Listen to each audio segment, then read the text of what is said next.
Barcelona versus বাবা করে নেই, বাবাকে আমার পোস্টার দিতে একদিন নিয়ে হয়েছিল ওই যে কালভার্ট নিয়ে আনলাম তাদের, তোরা সবাই মিলে দাদা মেয়েছি না সবাই মিলে ওই একসাথে স্টেশন ওখান দিয়ে যেতে হবে, একসাথে যাবে। ও কী করেছে, ও রূপাকে আর বলেছে ইন্দ্রনাথকে নিয়ে ওরা চলে গেছে।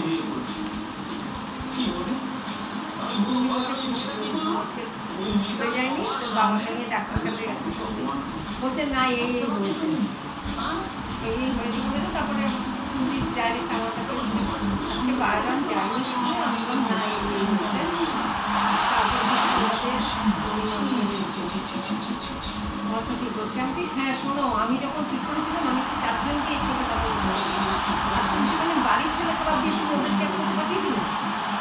আমি কোনো মনে করতে পারতাম না, আমি ওকে বছর পাইনি যে লাইন একা একা পার হবে সাইকেল নিয়ে, এই নিয়ে পাঠাইনি। এখানে সে ফালতু কথা বললো না আমার সাথে, বাবা এখানে চুপ করে বসেছিল সোফার উপর, তবে একটা কথা বললো আমার কিছু বলার নেই মহারাজ।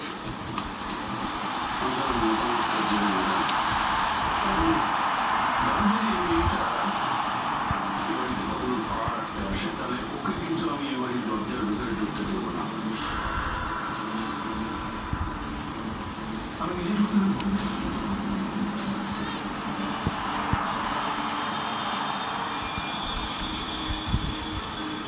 আর যদি ওর যদি সেরকম মেয়ে হয়, ও যদি সব কিছু জানার পরে তোকে ডাকে, আমি কখনোই রেখে বরদাস্ত করব না।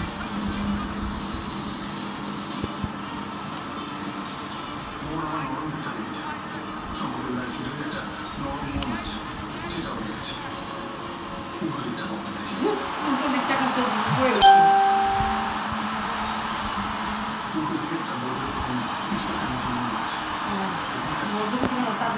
আরো কষ্ট নিজে নির্লজ্জ না হয় তাহলে আসবে না লাগবে। বাড়ি কি আছে এবার থেকে সব শয়তান, সেখানে শঙ্খ হবে বদমাস, জানা যেরকম পরিবেশে হবে মানুষ সেরকম পরিবেশে।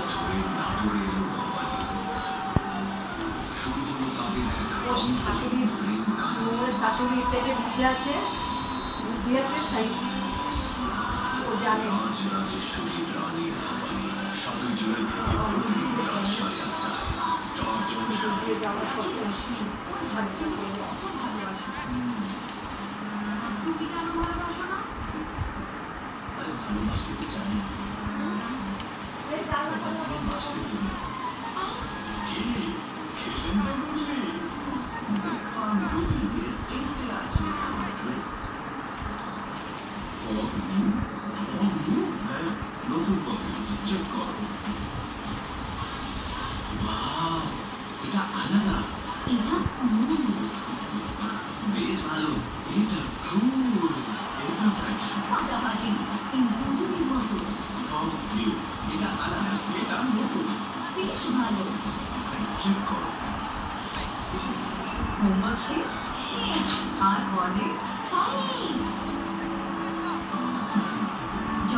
এক্সেলেন্ট গোল।